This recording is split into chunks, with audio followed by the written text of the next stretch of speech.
patriarca, y nos da detalles muy específicos diciéndonos que era un hombre que amaba al Señor, que servía a Dios y que tenía una reverencia, un respeto profundo por la santidad de Dios. La Biblia nos dice que tenía temor de Dios y que además nos ofrece algunos detalles porque nos dice que era un hombre acaudalado, era un hombre rico, era un hombre que vivió en el tiempo de los patriarcas, en el tiempo patriarcal. Posiblemente haya vivido antes o haya sido contemporáneo con Abraham, y nos dice la Escritura que era más grande que todos los orientales, haciendo referencia a que era el hombre más rico de aquel contexto, de aquella etapa de la historia. Porque incluso nos va a dar detalles de su riqueza. No lo hace como quizás nosotros los occidentales y en el tiempo presente estamos acostumbrados a medir la riqueza por cuentas bancarias, por ceros a la derecha de una cuenta bancaria. No, nos dice que era un hombre que tenía caballos, tenía camellos, asnos, tenía siervos, tenía grandes ovejas, tenía un hato de ovejas inmenso, así que tenía muchas propiedades, además de que tenía una preciosa familia, una familia bendecida por el Señor. Pero la vida de Job de pronto tiene un giro sin precedentes, amado, un giro increíble. La vida de Job, el mundo se pone de cabezas, el mundo se pone al revés, comienza a trastocarse todo en la vida de este hombre, y esa vida que tenía de ensueño, de bendición, comienza a convertirse en un verdadero tormento, en un verdadero problema. ¿Cuándo comenzó ese problema? El capítulo 1 del libro de Job nos ofrece algunos detalles. Ahí están algunos versos donde comienzan los tormentos y los problemas en la vida de Job. El capítulo 1 y parte del capítulo 2 también recogen cuáles fueron los problemas. Y dice en el capítulo 1, a partir del versículo 14 al 15, dice que en un momento, en un solo instante, perdió todos sus bueyes, sus asnos y también parte de sus siervos y de sus esclavos. Todo esto fue por un ataque de los sabeos. Mayormente Seba era la traducción, eran personas que se dedicaban al saqueo, eran bandidos que andaban estafando, robando, quitando a las personas lo que tenían. Mayormente se cree que hayan sido descendientes de Can o de Sem, y ahí están los textos bíblicos donde usted lo puede corroborar, hijo de Noé.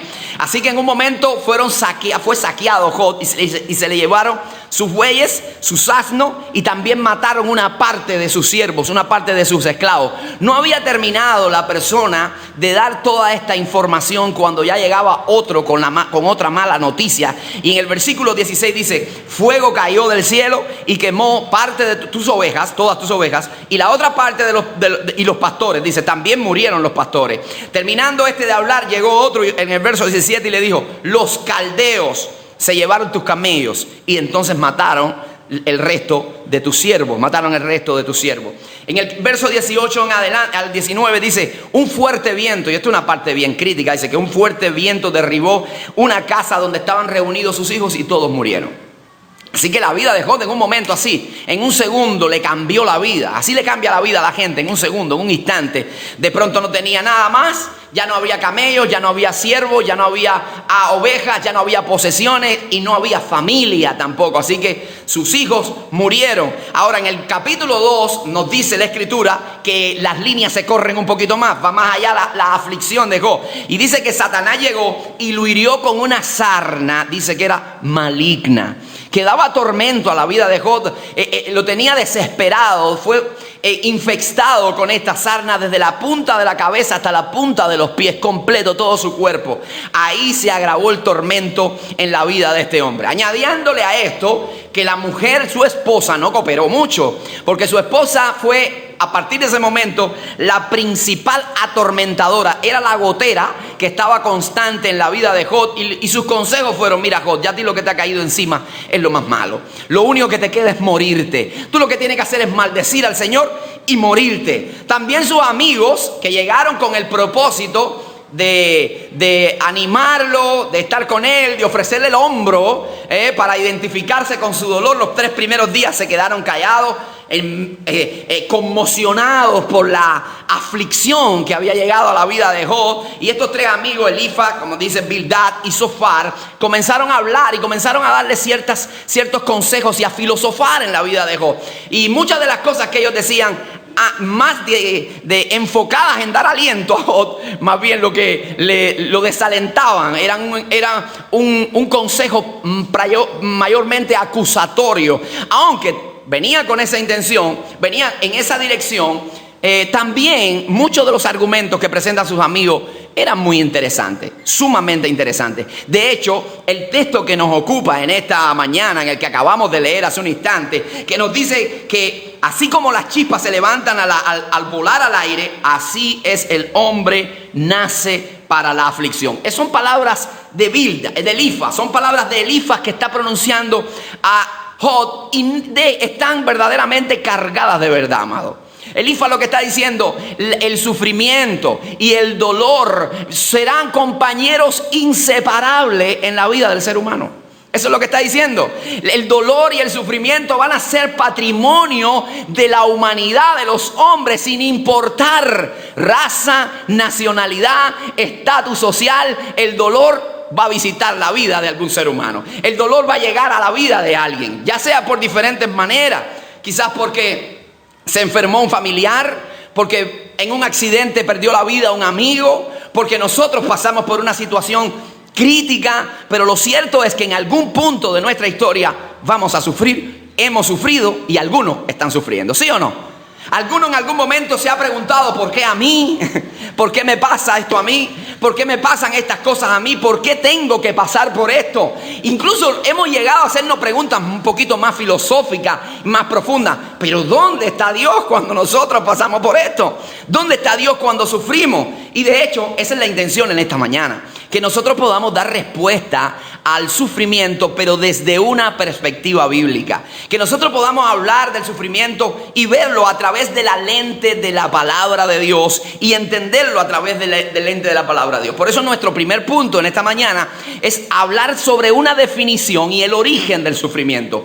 ¿Cuál es la definición y cuál es el origen del sufrimiento? Bueno, alguien dijo de manera muy sabia que cuando le predicas al sufrimiento nunca te faltará auditorio, nunca.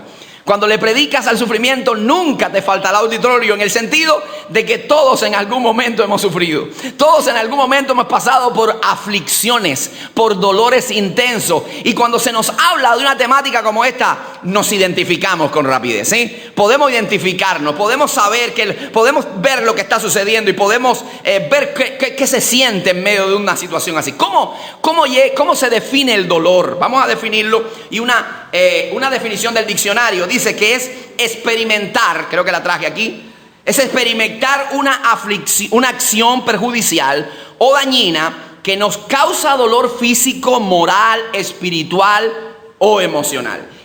Ahí viene el dolor, de esa manera viene el sufrimiento. Es cuando experimentamos una acción que nos perjudica, que trae daño a nuestro ser, que causa no solamente un dolor emocional, sino también físico, hasta físico puede causar, y también moral y también espiritual. De esa manera llega el dolor. Y nosotros bajo ningún concepto podemos rechazar esa idea, negar el dolor, tratar de pensar que el dolor no existe, porque ciertamente en algún momento tendremos que lidiar con él. En algún momento tendremos que confrontarnos con él. No podemos ser como los griegos antiguos, por ejemplo, pensando en los hedonistas griegos, que lo que hacían era rechazar el dolor y buscar de manera desenfrenada el placer. También los epicureos, como en algún momento hablamos hace unos domingos atrás, en un grado más moderado, pero también ellos negaban el dolor, rechazaban todo lo que les pareciera sufrimiento y buscaban el placer de manera más moderada, no como los hedonistas, Pero lo cierto es que a pesar de que ellos tenían una búsqueda incansable e incesante del placer supremo, finalmente terminaban en aflicción. En la aflicción que les producía un placer desordenado, o en la aflicción de no poder alcanzar la plenitud de vida que tanto deseaban. ¿Y por qué? Porque es inevitable que nosotros podamos experimentar dolor. Es inevitable. En algún momento llegará a nuestra vida. En algún momento visitará nuestra vida, hermano, porque usted y yo vivimos en un mundo afectado por el pecado. Usted y yo vivimos en un mundo caído, donde el hombre decidió desobedecer a Dios. Y a partir de ese punto crítico, ese punto gris en la historia, el corazón del hombre quedó sumido en una gran desobediencia, rebelión y en una amoralidad sin precedente. A tal punto que es de nuestro corazón donde salen esos deseos a hacer lo malo, esa inclinación a hacer cosas que no agradan a Dios y que no son correctas y que traen daños. De hecho, el salmista en el Salmo 14 y en el Salmo 53 también habla de lo mismo. Y en el Nuevo Testamento nos encontramos al apóstol Pablo haciéndose ecos de estas palabras del salmista, diciendo: no hay quien haga lo bueno. No hay uno solo bueno en todo el mundo. No hay nadie. No hay nadie. No hay uno bueno, porque ¿de dónde es que nacen esas contiendas? Dice Santiago el apóstol, ¿de dónde nacen los pleitos? ¿De dónde nacen las guerras? Si no es de su interior, de las pasiones que batallan en su interior, de su corazón. De ahí nacen nuestras inclinaciones. Y mientras nosotros tengamos esa inclinación, habrá mal en este mundo, habrá dolor en este mundo, habrá sufrimiento en este mundo, amado. La Escritura dice: por cuanto todos pecaron. No hay uno que no haya pecado. No hay uno que no haya faltado. No hay uno que no haya hecho algo malo y que lo esté haciendo. Todos pecaron. Están destituidos, dice la Escritura, de la gloria de Dios. El mismo salmista dice: porque en pecado fui concebido. En maldad me formaron. En maldad me concibió mi madre y en pecado fui concebido. Eso lo dice el salmista. Usted y yo vivimos en un mundo caído. Dios, aclaro, Dios es la fuente de todo bien. ¿Cuántos creen eso? Dios es la fuente de todo bien. Pero esa fuente de todo bien que la vemos en Génesis capítulo 3, ahí esa fuente de todo bien que se conectaba con el hombre, que todo lo que hizo para él y con él y en él era bueno en gran manera. El hombre decidió cortar con Dios, decidió desconectarse de la fuente de todo bien, y a partir de ese momento entró el mal en el mundo. A partir de ese momento entró el sufrimiento al mundo. No, amados, Dios no creó el mal, porque todo lo que Dios hizo era bueno en gran manera. El mal entró hasta el mundo cuando se dejó de hacer el bien. Justamente cuando se deja de hacer lo correcto, cuando se deja de hacer el bien, entonces comienza a emerger el mal. Y eso fue lo que sucedió en el libro de Génesis. Eso es lo que nosotros estamos arrastrando de generación en generaciones hasta nuestro tiempo. Ahora, quiero identificar algunas maneras en las que el dolor tocará tu puerta, amado. Por lo menos 3 en esta mañana, rápido, porque no tenemos mucho tiempo. Pero vamos a ver 3 maneras en las que tú vas a ser afectado por el dolor, en las que el sufrimiento va a llegar a tu vida. Número 1, quizás va a ser de manera directa o indirecta por tus decisiones desacertadas o por las decisiones de otro. Lo cierto es que en algún momento el dolor nos visitará y el sufrimiento nos visitará. ¿Por qué? Porque alguien tomó una decisión inadecuada, incorrecta, que nos afecta como onda expansiva, o nuestra mala decisión también nos va a afectar a nosotros y va a afectar a otros que nos rodean. Ya puede ser, por ejemplo, un padre que abandonó un hogar. El padre que abandona un hogar no solamente se afecta a él, afecta a sus hijos, afecta a su esposa, afecta a su familia.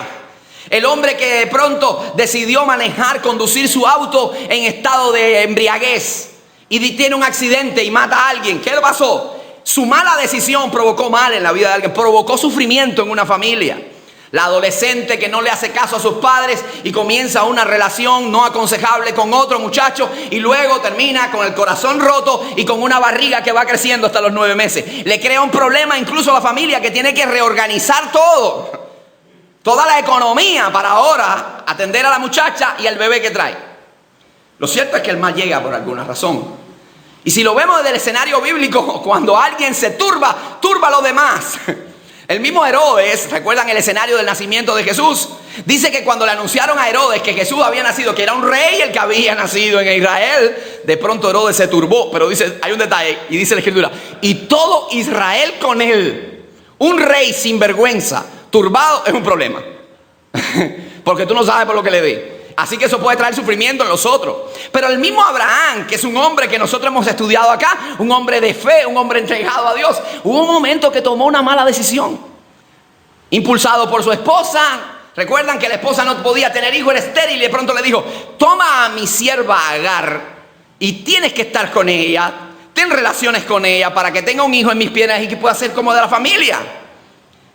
Y Abraham tomó ese consejo, tomó una mala decisión, y eso trajo problemas en la familia. Nunca más hubo paz en esa familia, porque nació Ismael. Paz y conflictos que se están mostrando hasta el tiempo presente. Porque eso que acabamos de ver, que cuando hablábamos al inicio del culto, de todo este conflicto en el Medio Oriente, nace de ahí, amado. Ismael, que fue el que nació, fue el pueblo árabe. Isaac representaba el pueblo de la promesa, y siempre ha habido problemas, rivalidades. Y ese problema de una mala decisión y ese sufrimiento llega hasta nuestros tiempos. Hasta hoy.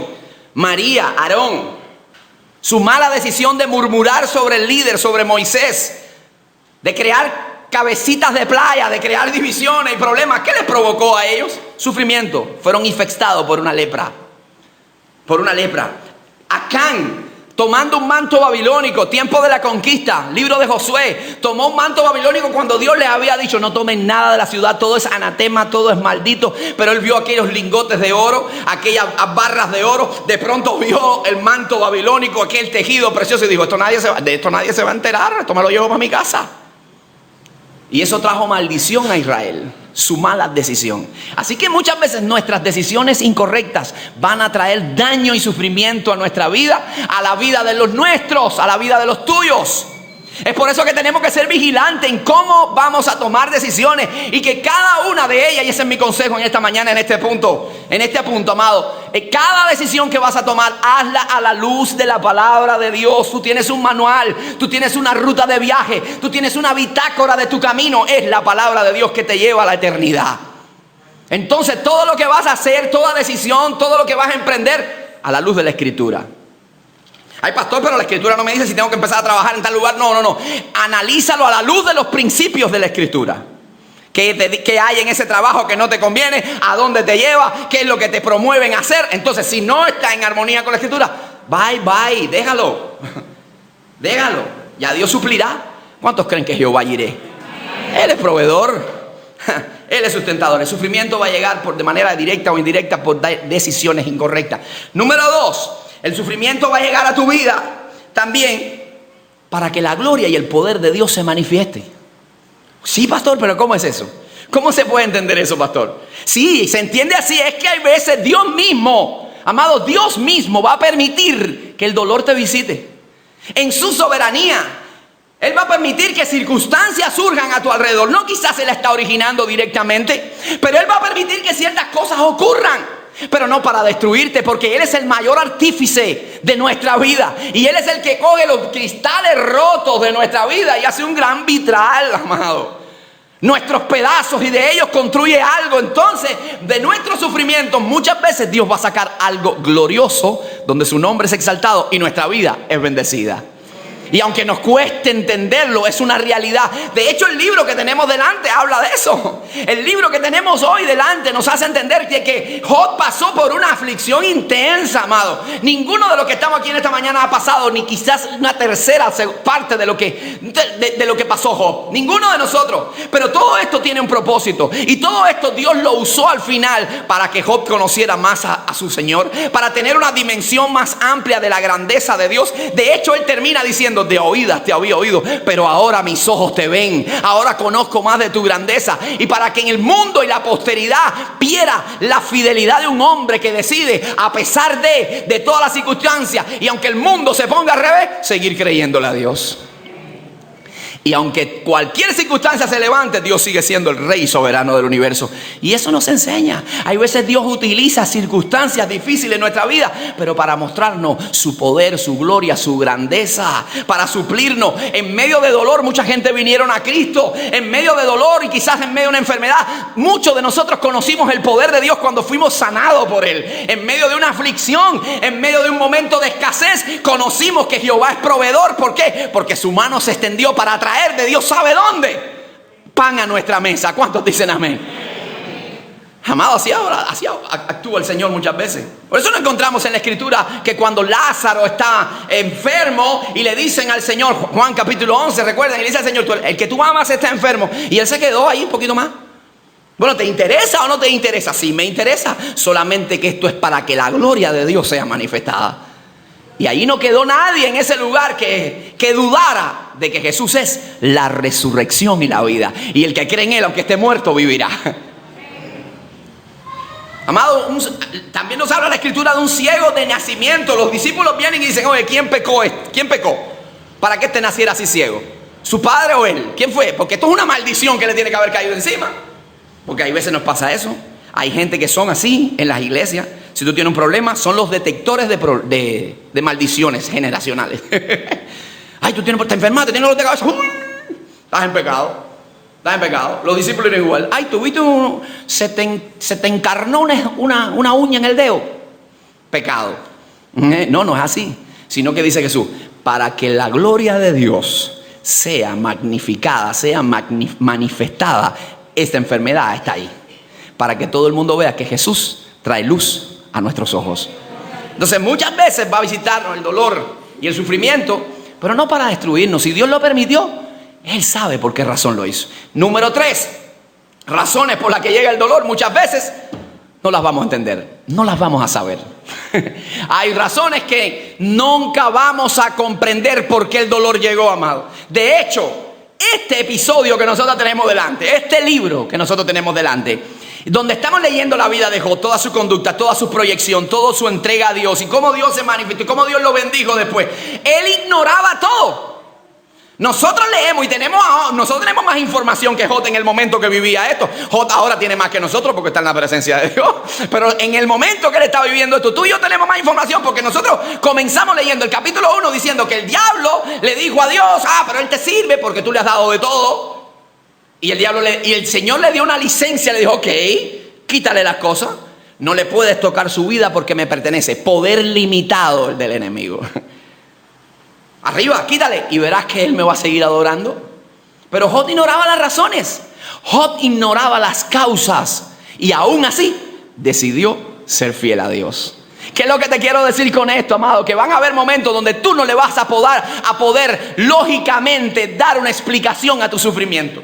Van a haber momentos en que tú no vas a poder dar una disertación de las causas que te llevaron a ese punto. No lo vas a poder hacer, pero en ese punto, llegado tú a ese punto, lo único que tú tienes que hacer no es entender ni dar el problema para acá y para allá y tratar de virarlo al revés, sino descansar en Dios y creer en Dios. Porque si Dios permitió que eso llegara ahí, es porque Él tiene un plan. Algo bueno sacará el Señor de ahí. Algo maravilloso sacará el Señor de ahí. Amado, solo creer, solo confiar, solo descansar. A mí me impresiona la palabra de Job. La reacción de Job en el mismo capítulo 1, donde tiene todo este hecatombe a su alrededor. Miren lo que dice el capítulo 1, versículo 1, verso 20 y 21. Miren lo que dice. ¿Cuál fue la reacción de Job? Todas estas noticias, todos estos mensajeros trajeron reportes horrendos, hasta el punto que le dijeron, tus hijos murieron. ¿Qué más puede pasarle a un hombre? ¿Qué sufrimiento más grande? Y dice que entonces Job, ¿qué hizo? Dice, se levantó del lugar, rasgó sus mantos porque se vale llorar. Se vale llorar, se vale entristecerse. Hay gente que dice, no, los cristianos no pueden estar tristes. ¿Quién dijo eso? ¿Quién dijo eso? Un cristiano puede estar triste, pero el gozo del Señor va más allá de nuestra tristeza. Es un estado en el alma, en el corazón interior, que aunque yo esté triste, ese nadie me lo puede quitar, el gozo. ¿Entiendes? Pero este hombre rasgó su manto en señal de dolor. Así hacían los orientales. Rasgaban sus mantos, daban golpes en su pecho, echaban silicio sobre su cabeza, ceniza sobre su cabeza. Y dice, se rasuró la cabeza. Se rasuró la cabeza, se postró en tierra. Escucha esto ahora, amado. Se postró en tierra y adoró a Dios. Y adoró. Es un desafío, porque hay veces cuando nos pasan cosas minúsculas a ti y a mí, lo menos que hacemos es orar. Hay veces cuando tenemos un problema, nos desesperamos y miramos para un lado y todo lo que vemos oscuro. Y no vamos al lugar donde únicamente tú puedes encontrar solución. En tus rodillas, ante la presencia del Dios. Y dice que allí adoró. Y miren lo que dijo. Desnudo salí del vientre de mi madre y desnudo volveré allá. Jehová dio, Jehová quitó. Sea el nombre de Jehová bendito. Wow, es una actitud desafiante. Tú y yo tenemos que tener esa actitud, en medio de nuestras aflicciones. Va a llegar. No quieras negar, no quieras hacer una negación del dolor. No existe. El dolor es real. Va a llegar a tu vida. No quieras evitarlo. Es imposible evitarlo. Va a llegar a tu vida. Pero tienes que saber cómo reaccionar. Ahora, el cristianismo y el sufrimiento. ¿Cómo vamos a ver? Ese es nuestro segundo punto. ¿Cómo el cristianismo interpreta el sufrimiento? Porque el cristiano no lo niega. El cristiano no hace una negación de eso, no trata de evitarlo. El cristiano está consciente de los efectos del dolor y del sufrimiento. Lo que el cristianismo nos ofrece son herramientas poderosas para transitar por en medio del valle del dolor y no ser arrastrados por las aguas tempestuosas de la aflicción, amado. Eso nos ofrece el cristianismo. Nos ofrece herramientas. ¿Cuáles son, amado hermano, las herramientas que nos ofrece el cristianismo? Doctrinales. Enseñanzas que vienen a tomar dominio de tu mente, porque conforme a como tú piensas, así vas a actuar en la vida. Conforme a como tú tengas las ideas y los conceptos que tú tengas preconcebidos en tu mente, de esa manera van a ser tus reacciones, de esa manera van a ser tu cosmovisión en la vida, de esa manera te vas a proyectar. Si tu información mental es mala, es tóxica, es destructiva, es fatalista, así te vas a proyectar.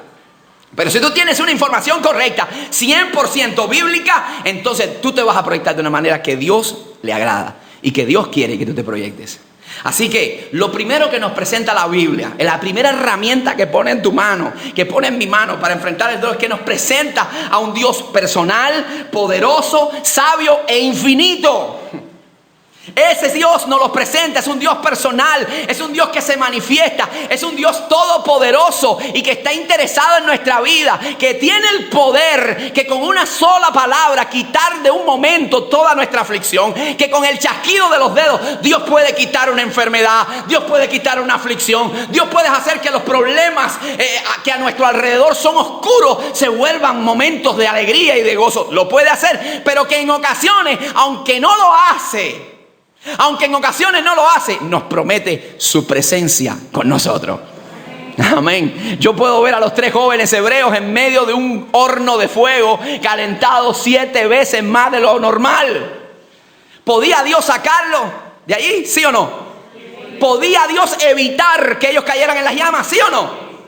Podía. Y es más, es lo que nosotros esperamos cuando leemos este texto. Cuando tú lees ese texto, lo que tú quisieras que ahí dijera la Biblia es que cuando aquellos victimarios venían a lanzar a Sadrach, Mesach y Abednego a ese horno de fuego, en un momento vino el reino de Dios y se manifestó y un ángel los llevó a la gloria. ¿Te gustaría? ¿Te gustaría que dijera así la Biblia? O en un momento cuando fueron a lanzarlo a ese horno de fuego, de pronto las llamas se extinguieron sin explicación. Pero no dice eso la Biblia. La Biblia dice que los lanzaron al fuego. Allí estaban. Pero lo interesante de todo es que en medio del fuego, el Hijo de Dios estaba con ellos. Dios estaba con ellos. ¿Sabe lo que dice Isaías? A mí me encantaría pensar que fue pensando en este texto. Bueno, la Biblia tiene un poder de encadenamiento extraordinario. ¿Sabe lo que dice Isaías? Isaías dice: aunque pases por las aguas y por los ríos, no te anegarán. Y aunque pases por el fuego y por la llama, no arderá en ti. Dios estará con nosotros en medio del calor. Dios estará con nosotros en medio de la aflicción. Y Dios estará con nosotros en medio del sufrimiento. Amén. Y no solo eso, amado. Número 2, la segunda herramienta. La obra redentora de nuestro Señor Jesucristo. Sufrió de manera sacrificial por ti, para ti y para identificarse contigo. Porque no es lo mismo estar a tu lado que identificarme. Porque yo puedo estar a tu lado en medio de tu dolor, pero sin embargo no entender nada de lo que tú estás viviendo. ¿Cuántos han sentido en un momento que nadie lo entiende? Tú estás pasando por ¿te has sentido así? Tú estás en un momento y dices, ¿qué? Sí, me quiere consolar, pero no está en mis zapatos. No está en mis zapatos, no sabe lo que yo estoy viviendo, mijo. Ni te lo imaginas, pero Jesucristo sí. Jesucristo fue varón de dolores, experimentado en quebranto. Los dolores y las aflicciones que tú no has sufrido, ya Él las pasó. Las traiciones que tú no has vivido, ya Él las vivió en planos más cercanos y más densos que los tuyos. Él sabe lo que es ser traicionado por un amigo. Él sabe lo que es ser enjuiciado injustamente, lo que es ser calumniado sin ninguna razón consistente. Él sabe lo que es ser flagelado, golpeado físicamente, emocionalmente. Lo sabe. El punto más culminante del sufrimiento nos lo enseña la Biblia en Getsemaní, el evangelista Lucas. Y nos dice que era tan grande su sufrimiento que de su sudor era como grandes gotas de sangre. ¿Sabe que eso tiene una explicación médica? Hematidrosis se llama ese fenómeno. Y comienzan a romperse cuando una persona está en un estrés superior, inmenso, inexplicable, que muchas personas no llegan ni a resistirlo porque el corazón colapsa. Pero llegado a ese punto, comienzan a romperse vasos sanguíneos y comienza la persona a brotar por sus poros sangre. A ese punto llegó tu Señor, mi Señor, en medio del sufrimiento. Tú dices que nadie te puede entender. Jesús sabe lo que tú estás viviendo. Jesús se identifica con tu dolor. Él te puede entender cuando nadie en este mundo entiende. Si te perdiste un hijo, nadie como Dios, porque perdió el de él en la cruz del Calvario. Si fuiste traicionado, nadie como Jesús, porque Él fue traicionado. Si has sido calumniado, si has sido tratado de manera injusta, también Jesús lo fue. Él te puede entender. Y eso nos ofrece el cristianismo. La presencia de Dios y que se identifica con nuestro dolor también. Y número 3, es la obra redentora de Cristo que nos ofrece, amado, esperanza. Y no es lo mismo tener que vivir la vida y pasar por el dolor sin una esperanza que afrontarlo sabiendo que es temporal, que es temporero, porque lo que nos espera a ti y a mí delante es mucho mejor, es mucho más grande. El apóstol Pablo decía, porque las aflicciones del tiempo presente no son comparables con la gloria venidera que en ti y en mí, en nosotros, ha de manifestarse. Lo que tú estás viviendo hoy, aunque te parece que llevas años, aunque te parece que no se detiene, que llevas un siglo en medio de tu dolor, es temporal. Y llegará un punto que vas a llegar a la presencia de Dios, donde hay bendición, plenitud de gozo a su diestra para siempre. ¿Sabe lo que dice el apóstol Pedro? Para que te llene de gozo, para que te llene de alegría. Mira lo que dice el apóstol Pedro en su primera carta. Dice, bendito el Dios y Padre de nuestro Señor Jesucristo, que según su grande misericordia nos hizo renacer en una esperanza. ¿Cómo es la esperanza? Una esperanza viva. Dice, por la resurrección de Jesús de los muertos. Por esa esperanza dice que nos ha dado una herencia. Diga conmigo, herencia. ¿Qué te ha dado Dios? Una herencia, y es incorruptible, incontaminada e inmarcesible, no se marchita. Dice, reservada ¿dónde?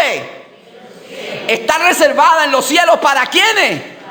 Para nosotros, amados. Dios nos ha dado una herencia. Aunque estés sufriendo en este mundo, lo que tú tienes delante es mayor. Esto es temporal, esto se acaba. Pero allí en su presencia hay plenitud de gozo. Terminándose casi el libro de Apocalipsis, terminándose casi la historia.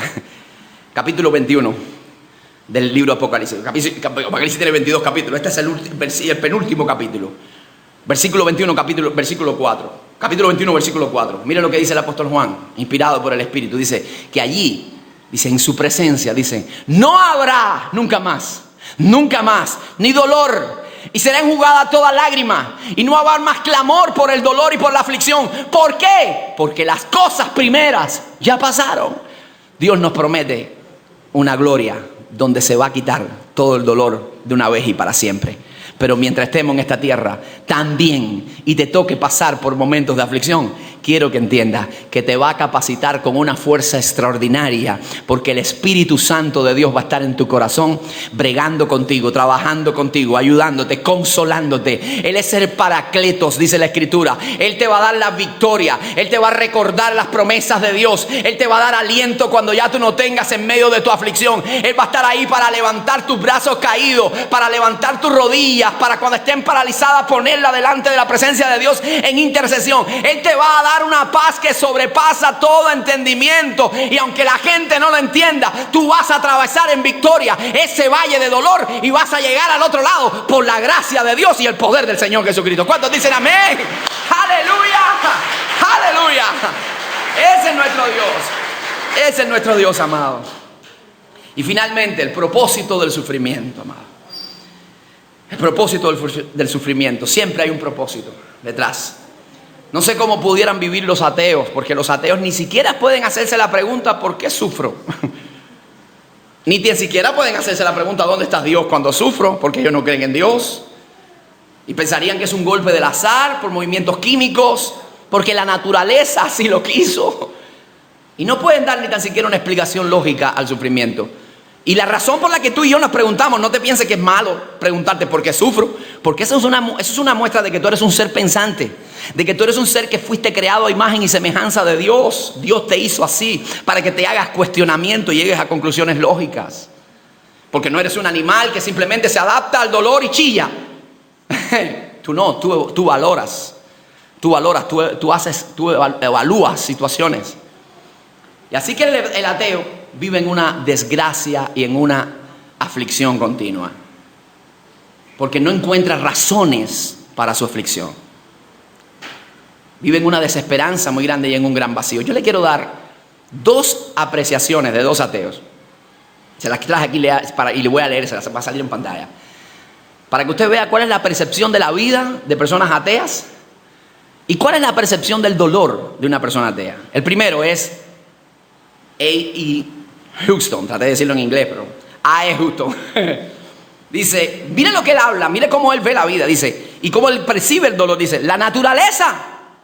¿Quién es el causante de todo esto? Bueno, la naturaleza. La despiadada y cruel naturaleza. No le interesa ni entiende. Al ADN no le entienden. El ADN no entiende tus sentimientos. El ADN no entiende cómo tú te sientes. La naturaleza impersonal no va a responder a tu situación de dolor y de preocupación. No puede. Así termina el ateo. Lleno de preocupación, lleno de frustración, lleno de angustia. Aquí está el otro. Richard Dawkins. Mira, este es un hombre que escribió ese libro que ustedes ven ahí. Ese libro se llama El espejismo de Dios. Este es un hombre que es filósofo. Tiene PhD y todo. Es un hombre que también es naturalista. Sin embargo, es un hombre ateo, por supuesto. Y en este libro, él lo que hace es un ataque frontal a Dios. Un ataque abierto al Señor. Y una de las cosas que él plantea es que creer en Dios y creer en un Dios superior es un delirio. Textualmente las palabras de Richard Dawkins. Es un delirio, es una locura creer en Dios. Mira cómo él evalúa el dolor y la vida. La vida, ¿cómo es? Hueca, carente de sentido, fútil, un desierto de insignificancia. Así es la vida. Así puede entender él. Por eso la persona que no conoce a Dios, la persona que no tiene una correcta cosmovisión del Dios que tenemos, del creador del universo, queda sumido en una gran frustración, en una gran angustia. No solo la persona en el plano particular, las sociedades que ignoran a Dios, cuando se ven ante el dolor, quedan en medio de una aflicción profunda, quedan en medio de una decepción sin precedentes, amado. Pero aquel que conoce a Dios, aquel que está consciente de que nosotros tenemos un Dios grande, poderoso, que Él controla todas las cosas, que Él nos ama, que la Biblia dice que no es un Dios arcano, que no es un Dios lejano, sino que se manifiesta en nuestra vida como nuestro Padre amoroso. Que Jesús, cuando nos da el modelo de oración, nos dice, cuando tú vayas a dirigirte a Él, dile, Padre nuestro que estás en los cielos. Él te ama. Ese Dios está ahí detrás de todas las cosas. Y aunque tú no entiendas por lo que estás pasando, Él tiene un plan para sacarte victorioso. Él tiene un plan para glorificar tu nombre. Él tiene un plan para bendecir tu vida. Y en eso tú descansas. Algunos dicen, yo no veo plan, amado. Pastor, yo no veo plan en el sufrimiento. Bueno, la vida de Job nos dice. ¿Cómo terminó Job? Glorificando el nombre de Dios. ¿Cómo terminó Job? Con más hijos que los que tenía anteriormente. ¿Cómo terminó Job? Con más posesiones. ¿Cuál es el mensaje que deja a la posteridad? ¿Cuál es el mensaje que deja al mundo el libro de Job? Que Dios es soberano, Dios es amoroso, Él premia a sus hijos, Él premia a su pueblo y Él trabaja nuestra vida a partir del dolor y nos permite dejar un emblema al mundo de fe y de perseverancia. Había un propósito detrás del proyecto, había un propósito detrás del dolor, amado. Cuando veo a los cristianos en la arena del circo romano siendo despedazados por bestias, hay un propósito. ¿Cómo morían esos cristianos? Mirando al cielo y diciendo, Cristo viene pronto. Él es el Kyrios, Él es el Rey, Él es el César, Él es más que todo, Él es el soberano. Y ahí morían porque para ellos vivir es Cristo y morir es ganancia, amado. Es ganancia. Hay una gran victoria. Cuando vemos a Esteban dispuesto a ser lapidado en el libro de los Hechos de los Apóstoles, vemos un propósito detrás, sí, un propósito. Lo puedes ver de diferentes maneras. Puedes sentarte, puedes llevarlo de tarea y puedes ver ahí Dios manifestándose. Un hombre dispuesto a no canjear su fe, a no canjear sus valores por la gloria de Dios, a no conformarse a vivir en este plano terrenal sabiendo que lo que le espera es eterno, mejor, glorioso e impactar incluso la vida de sus mismos victimarios. Ahí estaba el apóstol Pablo, no Pablo en ese momento. Ahí estaba el apóstol Pablo, que no era apóstol en ese momento, por supuesto, guardando las ropas de los que le daban tormento. Y él, estoy seguro de que algo pasó en su corazón y de que quedó impactado con el testimonio de un hombre que está dispuesto a dejar su vida en esta tierra por la gloria venidera. Hay un propósito, amado. Hay un propósito. Hay un propósito para el sufrimiento. Pero ahora quiero dejarte, ya para terminar. Río, voy a terminar. Voy a ponerme. quiero dejarte con una imagen final. Y yo quiero que tú reflexiones, porque en esta imagen que yo te voy a presentar es donde se ha exhibido el más grande sufrimiento de toda la historia de la humanidad. Aquí está. Ahí. En esa cruz del Calvario. El mayor sufrimiento fue allí. Fue llevado allí. Y fue llevado precisamente ahí para que tú y yo pudiéramos tener esperanza y que fuera abierto un camino nuevo y vivo para que nada nos pueda separar de la presencia de Dios. Nada. El Hijo de Dios, sin pecado, el Hijo de Dios, inocente, recto y justo, no quebrantó ni en un ápice, no quebrantó la ley, en nada. Sin embargo, suspendido en una cruz, la más cruenta de las muertes, fueron horadadas sus manos y sus pies por una corona de espina, su cuerpo prácticamente despedazado. Es impresionante porque, aunque nosotros a veces pronunciamos versículos sin hacer un análisis, decimos cuando recordamos el versículo de Isaías, cuando dice, por sus llagas, no decimos así, por sus llagas fuimos sanados. Pero sin embargo, Isaías no lo dice así. Isaías dice, por su llaga fuimos sanados. Jesús fue hecho una sola llaga, hermano. No fueron varias llagas. Se unieron tanto sus golpes y sus laceraciones en el cuerpo que Él fue una llaga viviente. Fue su cuerpo llevado a extremo del sufrimiento para que tú y yo podamos tener acceso al trono de la gracia. Para que un día todo el sufrimiento que tengamos que vivir en esta tierra sea terminado definitivamente en su presencia. La obra que Dios hizo es una obra preciosa, amado. Si en algún momento, en esta semana, en estos días, o te estás preguntando por qué sufro, por qué me pasa a mí, por qué me sucede, yo quiero que tengas presente esto. Quiero que tengas presente esto en medio de tu dolor. Dios está vivo. Dios te ama.